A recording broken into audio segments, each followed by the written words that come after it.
My name is Drew Bentley. Today we're going to talk about the song Stormy Monday.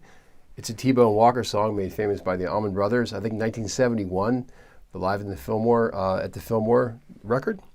All right, okay, so the song, this is a really kind of a cool song. We're going to start with this G9 chord first. And then we're going to go to a C9 next, like this. So these are both dominant chords, so G9 to C9. So 1 chord and the 4 chord. First we're going to learn how the chords work in this song. We're going to learn the song that way. We're going to analyze the structure of the song, how the chords work in the key, and theoretically, there's some cool stuff going on in this one. We're also going to talk about how to play over it a little bit, try to do some soloing over top of the song as well. So if you've ever been to a jam session, any night of the week, anywhere in America, or probably the world for that matter, this is a song you should definitely learn how to play. This is kind of played everywhere. It's kind of a blues standard, and it's a really good one. I had a request from, see if I get this right here, Corrado Ferry 230 had asked me, that's his handle on YouTube, had asked me to play over another song. That's what we're going to do today. So G9 to C9, back to G9 again. So the song structure goes 1 chord first, then the 4 chord, and then the 1 chord. Then it goes back to the 4 chord again, and the 4 chord, and then it's going to do this neat thing where it goes 1, 2, 3, passing the flat 2 minor 7 to the 2 chord. Then it goes to this C minor 7 from the Allman Brothers version. Now there's another version too I've heard from this T-Bone Walker song, but that's what the Allman Brothers do there. It's C minor, it's a minor 4, it's beautiful there. And then a 1, 4, 1, 5. And the 5 is an augmented chord. So the song starts off on the record like this.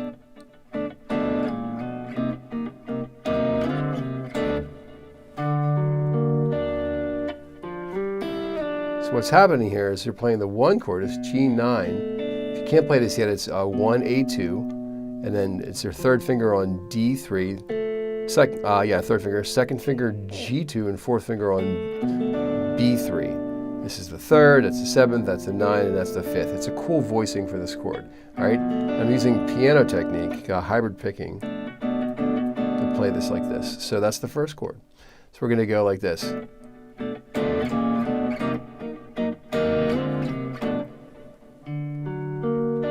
And it's like a quick. So what that is, this isn't a neat thing to do here. We're playing F and D together.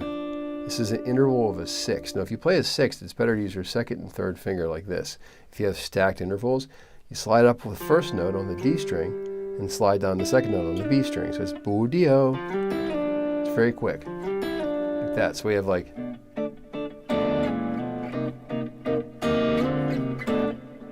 And then like doo-doo-doo. That's an augmented chord. Looks like kind of like an F chord. If you took an F chord like this and moved it 1 string lower,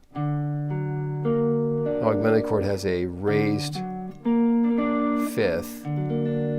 They arpeggiate that, then it goes like doo-doo. So now we have the 1 chord.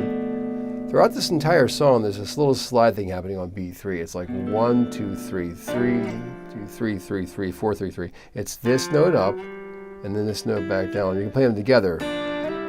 So it's like that. And that's the D string and the B string. Now I'm separating these by hybrid picking. You can strum through them also. You have to dampen the G string by folding your 3rd finger over it. Like that. So if I go like, that's a cool sound. Or you can do hybrid picking like this. Whatever you like better. And then next chord is this C9 chord. It looks like this. It's 3, A3. 1, D2, and then you're barring your 3rd finger across the top 3 strings like that. It's a 9th chord, it's C9. Very cool sound, right? It's like kind of a funky chord. So this guy, I'm going to go, and when I slide up, I'm going to slide the G string up, and then the high E string like this. Now this one you almost have to hybrid pick, because if you kind of like strum it, you get the B string in there. You don't have the option of getting rid of that B string without hybrid picking those notes. Again, that's on beat 3, so it's 1, 2, 3, 3, 2, 3, 3, 2, 4.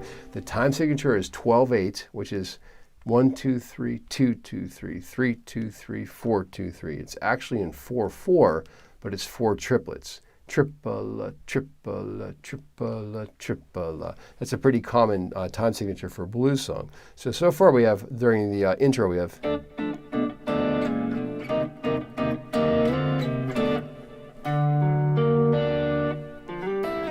This is kind of tricky. This is G9. It goes up to G sharp 9. Now this also happens throughout the song as well. It's a sharp 1. This is the 1 chord, and it kind of ventures into this sharp 1, which is kind of cool. And then I go up to this 2. It's actually a sharp 2. This is just a little intro. Then it goes like. Okay, that's a slidey uppy, slidey back downy. This one is up and then down. Now we're going to go like this. 3, 2, 3, 4, 2, 3, 1, 2, 3, 2, 2, 3, 3, 2, 3, 4, 2, 3, 1, 2, 3, 2, 2, 3. Then this sharp 1, and then a little venture out like this. That one's a half step. So it's like.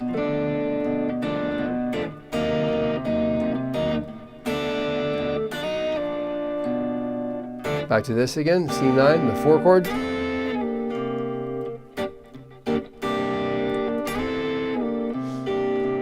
And this is where it gets really cool. This is a major 7 for the 1 chord, to a minor 7 for the 2 chord, a minor 7 for the 3 chord, and then this like passing chord from a borrowed key, it's just a passing chord, to the 2 chord again. And then with octaves, they go like, to the C minor 7 chord.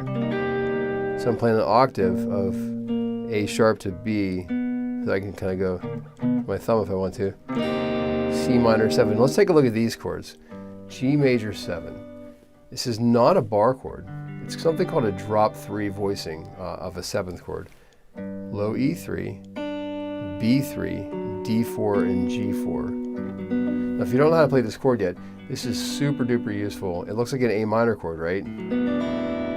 But with that first finger down here, like almost like A minor with an F in the bass. Here, so it's G, right? It's a great chord if you don't know this already. G major 7, it's a cool voicing. And then here we have A minor 7. Now if you look at A minor like this, E minor form, you know, that chord we've been playing forever. If I take that, do this, and then I do this, you can see that this is part of that chord. I take that away, and I get this. So these notes, if I go, there's A minor, and there's without those notes. So it's kind of like, almost like reducing the number of notes. We're skipping the 5th. That's what these drop 3 voicings do, is they skip the 5th. Instead of playing this, like a power chord, I'm playing this. That's the 7th next. So the drop 3 is a root 7th, root 7th, root 7th. So it looks like that. That's the 2 chord in the key. Then it goes to the 3 chord, which is B minor 7. And then down to this passing chord, back to A minor 7 again. And then it goes octave, octave, to C minor 7. And here I'm playing this in an A minor form, like this. And then throughout this entire part, there's like a lot of, I call them trillios going on. You have this, then they go like this.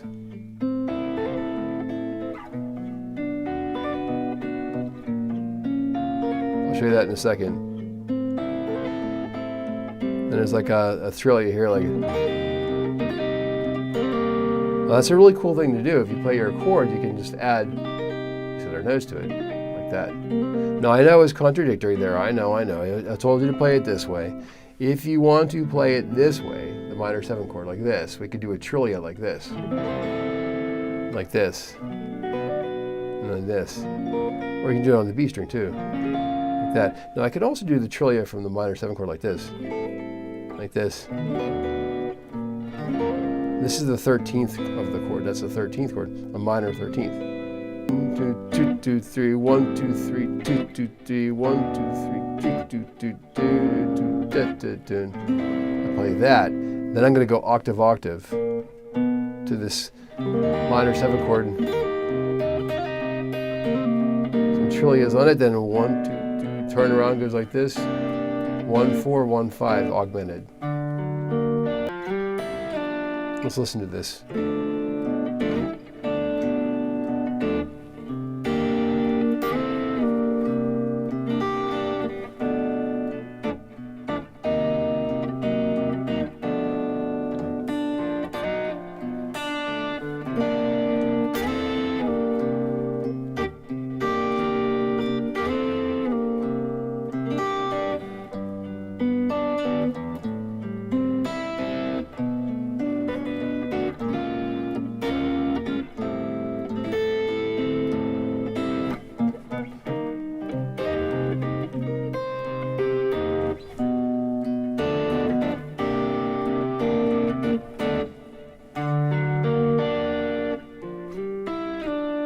Okay, so if we analyze this, G9 is your 1 chord, C9 is the 4 chord, like a standard blues, back to 1, sharp 1, 1, the slidey up thing each time,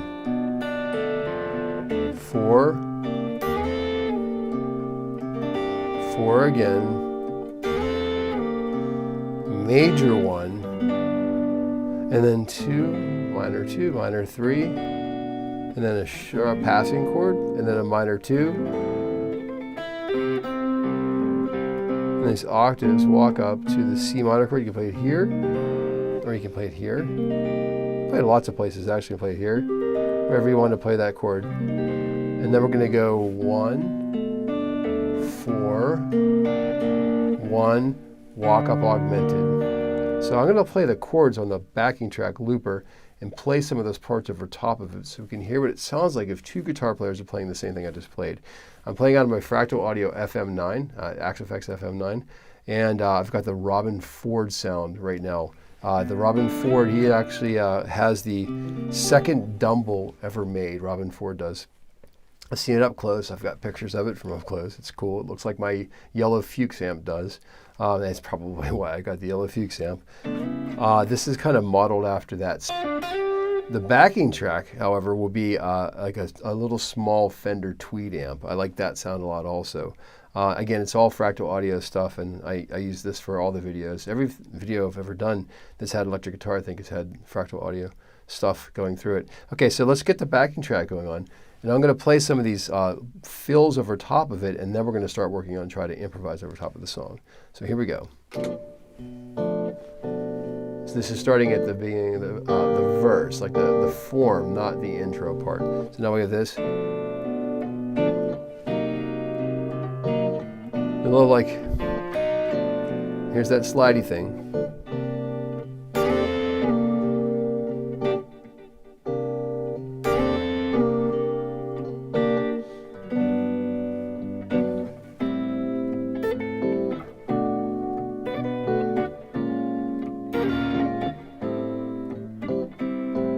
And we're going to go.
Okay, now I'm going to try to start to improvise a bit over top of this, and this is where we're going to start discussing how to do that.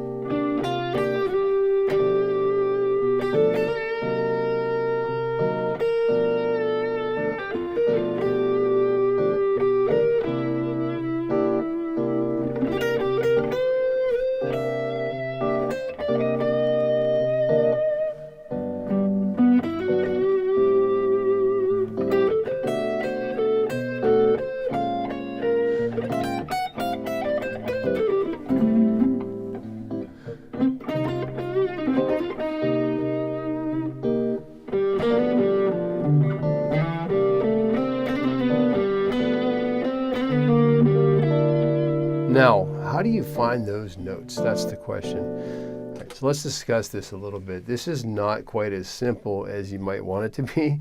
It's not a blues that you could just kind of just play whatever. You have to know a little bit of stuff here. So over this G7 chord, starting there, over a dominant 7th chord, we have a lot of options. We can do different things. We can play scales, or we can play arpeggios, or we can play substitute arpeggios, or we can play pentatonic scales that work with the chords. So there's different approaches, and every one of these approaches is kind of the same. There's actually the Parker cycle too, which is a different thing. That's 5 things right off the top of my head. Playing the modes over top of it, different modes, playing different arpeggios, substitute arpeggios, pentatonic scales, or the Parker cycle. So that's 5 different ways to approach the dominant chord. And it's a lifetime study. You could do this for the rest of your life, and I'm always at it all the time trying to figure out how to do as many different variations of things as I can.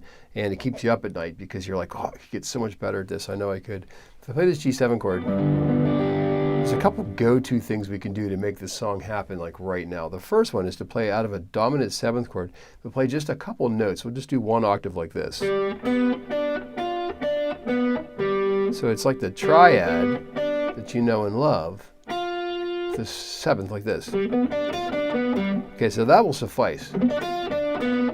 Let's add the flat 7 into like this. So it looks like this. Now for C7, we're going to play something like that. But here's the chord for C7. Okay, so what we're going to do is we're going to play the C and the B flat in the C note, G, B flat, C, but then we're going to play this note. What happens is in the C9 chord, this E note is the 3rd of C, right? So for the G7, we're playing this one. That's your flats, your 7th, like this. But you can see this note move down chromatically to that when I play C7. So we go from here to here, right? That sounds very familiar. So what I'm going to do is this.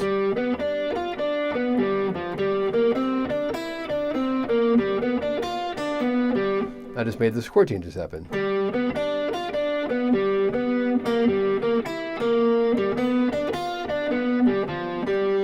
I'm not even leaving that octave right now. Now, if I go back to C7 again, oh, I forgot. There's a sharp chord there too. There's a sharp 1. It goes like this, and then it goes like this. The song doesn't give you a lot of breaks. Like, you got to be thinking when you go into this. You better drink some coffee before you play this tune, because there's a lot of thinking going on. We have to put that sharp chord in, but we're going to do the same thing a half step higher. We're going to go like this.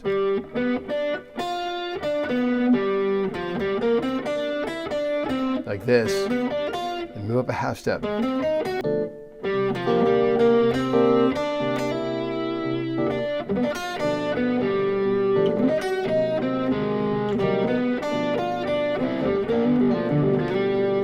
Okay, so that already sounds pretty good. We're just playing out of 1 chord in 1 octave. Now the next thing is we go back to the 4 chord again, come up with some riffs with that. And back to 1 again. Now 1 this time is going to be a major 7. Now we could do this to find that note. It's up here now instead of being the flat 7. It's up here. It's a bit of a stretch. Let's do this guy. This is pretty easy and fun. It's a pretty simple arpeggio. This is your G chord. You know, here we go, here comes the Speed Racer, right there. Now if I do replace that with my 2nd, 3rd, and 4th fingers instead, like this, with that guy at the top, that's a cool G major 7 chord. If you ever played that before, it's just a straight diagonal line actually. So what we're going to do is we're going to start on G, pull off to F sharp. So it's like, I'm going to pull off G to F sharp here and finish the arpeggio.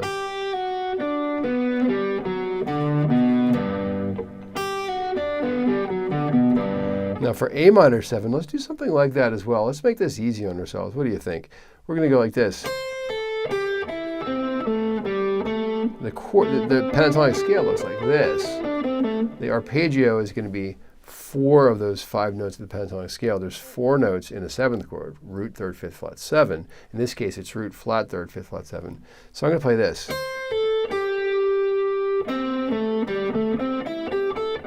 And I'm going to play Not playing that D note because that's not part of the arpeggio. I could play it, makes it an 11th chord. Like a minor 11, the open strings of the guitar are minor 11, E minor 11. So I'm going to go like this. Same thing here for B minor. Move down a half step and go like this. So now,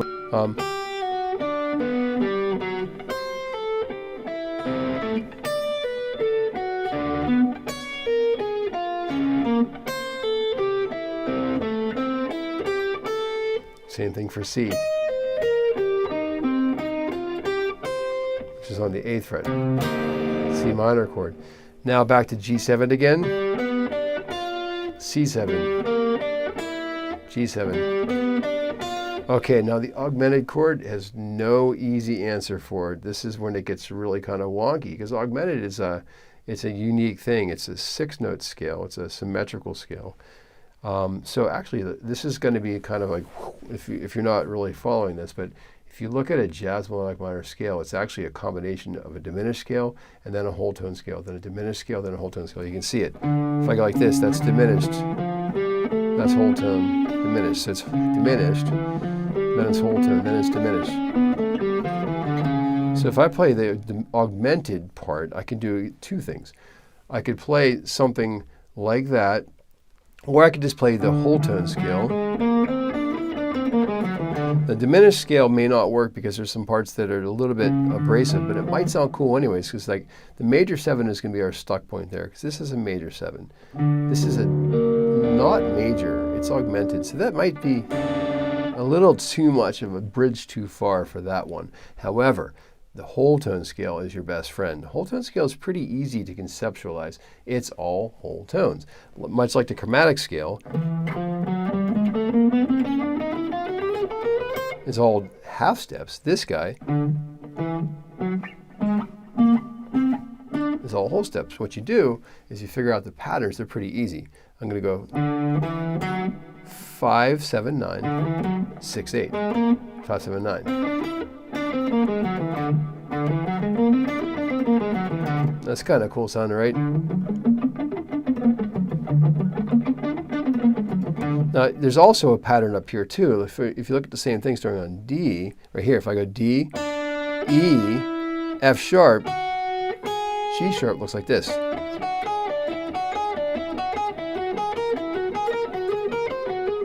You can go like this.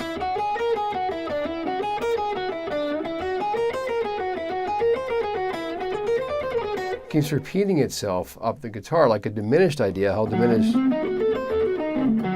repeats itself up the guitar. The whole tone scale will do the same thing. So for that like turnaround, you can simply just go like and get a little squirrely for a moment there, and then you'll be fine. So I'm going to play through this whole thing with just those ideas I just represented. Here we go.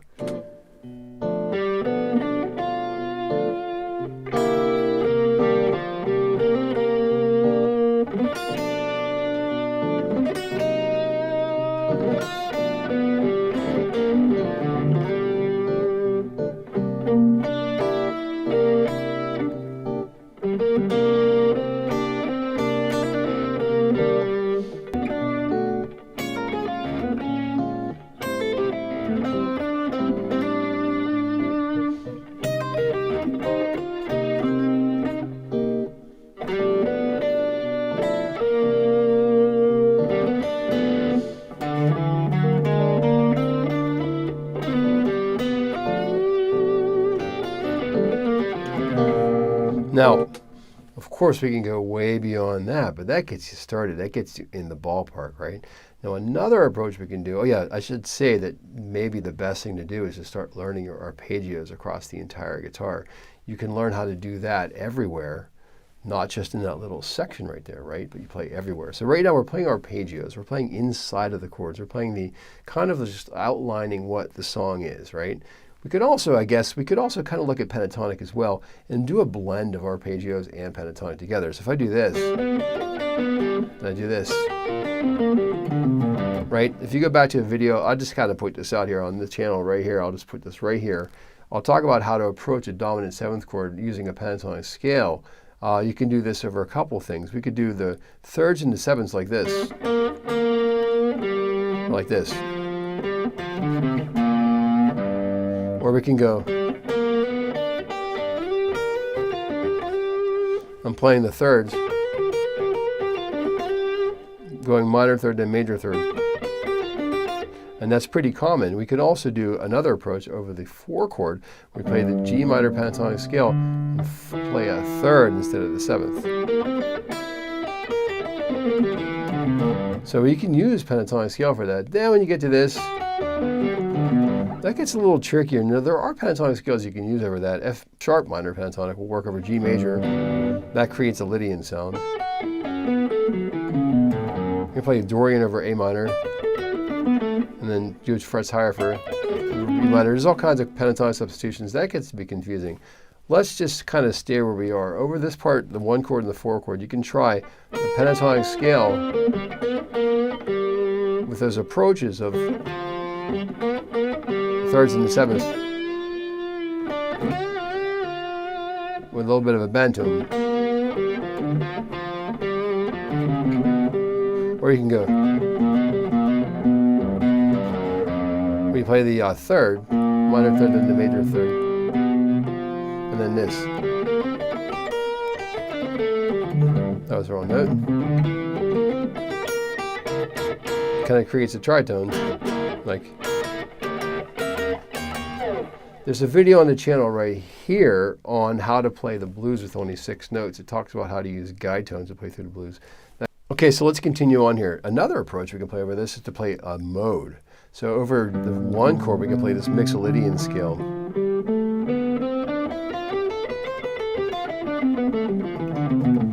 So if you don't know your scale patterns, again, take a look at the channel for a video here on the 7 major scale patterns in the key of G. I'll show you how to play the 7 major scale patterns, 3 note per string. To play Mixolydian, all we have to do is flat the 7th like this. So it'd be like.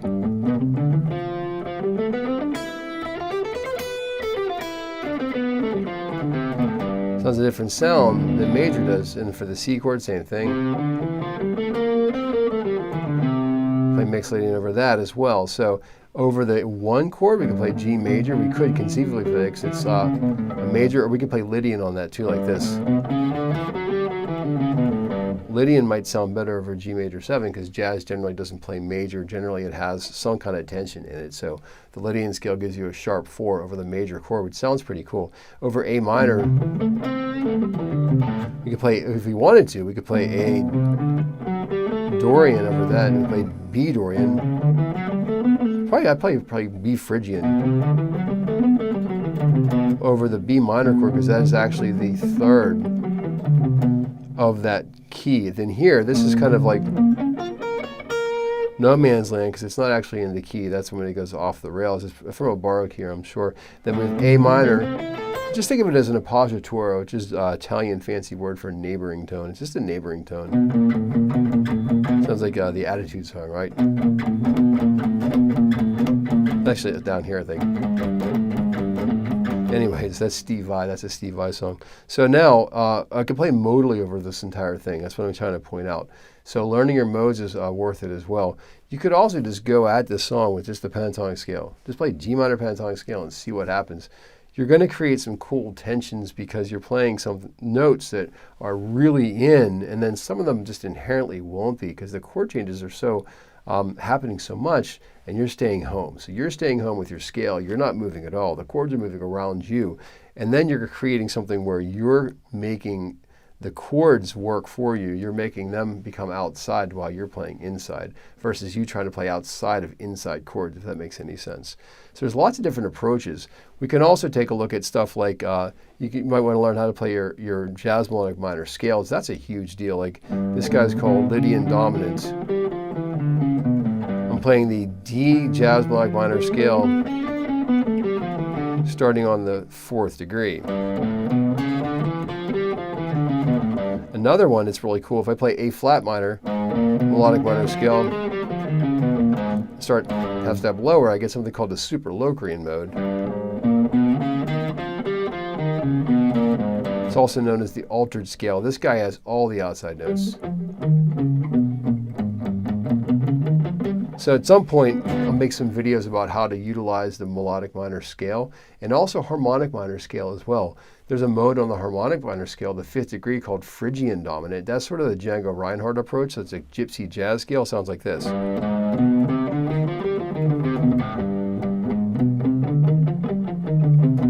It's harmonic minor,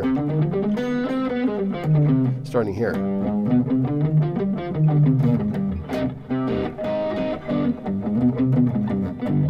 A very Latin sound to it. So there's so many approaches you can do over top of this G7 chord. It's almost virtually endless. I could play a pentatonic scale. I could play B flat minor pentatonic over top of it. That little innocent little pentatonic scale, check this out. If I play this and I utilize this and land on a G, now I'm outside. That's such a great technique. You can play outside by just playing over that chord. Do the same thing. If I wanted to do that, I could go to the C chord. Well, where's C? Right? And I could go, okay, I'm going to play E flat over that one. So I'm going to do this. And I'm going to go like... So when you're playing guitar, eventually, all these things are running through your head. Like there's all these different approaches, and every single one of them, some of them you have ironclad, like you've got them down, you know what you're doing, you know exactly what to expect. And some of them are not as solidified in your mind, and some of them you don't know how to do at all, and you don't even know they exist. They're all on different levels of development. Now, when you're on stage, you kind of go to your go-to stuff, right? And you sort of forget about all these things. But the idea, though, is to keep learning more and more about improvisation. And this song will challenge you for sure. But you can be very simple and melodic with it also. Generally, what I tend to do on this is play the minor pentatonic scale, bending into the notes that work for the dominant chord. And I'll kind of outline the chords of the key. So if I'm playing the notes of the chord, kind of land on the 3rd of the C7 chord, because it's there. So I like to grab that note, for example. I'll tend to do that. I'll tend to play some simple arpeggios and play more melodically than trying to play theoretically. I'm aware of all these things, and I work on them all the time. I'm constantly trying to get better at guitar, like incessantly for my entire life. But when you step back and just kind of say, okay, now I'm going to hear this song. I've gone over the song. I've thought about the song a lot. I'm going to try to just play this and see if I can play notes that actually sound melodic and good and don't sound bad, and try not to play any thing that doesn't really work that well. So the song again, G9, and then it goes like, and up an augmented chord. There's a quick, that's not in time, that's fast, and it goes like, it slides on beat 3. It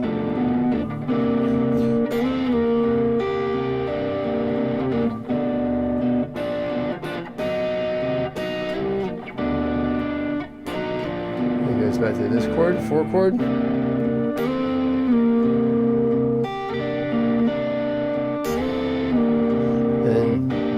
Major 1, 2 minor, 3 minor, maybe like this kind of voicing's better. The trillia, then a minor 3 chord is like a passing chord. The 2 chord, walk up to the minor 3, minor 4, 1, 4, 1, augmented 5.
right, so I hope you enjoyed that tutorial on how to play Stormy Monday. It's a lot of work, but it's so worth it. What a great fun song to play. All right, I hope you all have a great night. Thank you so much for checking out the video.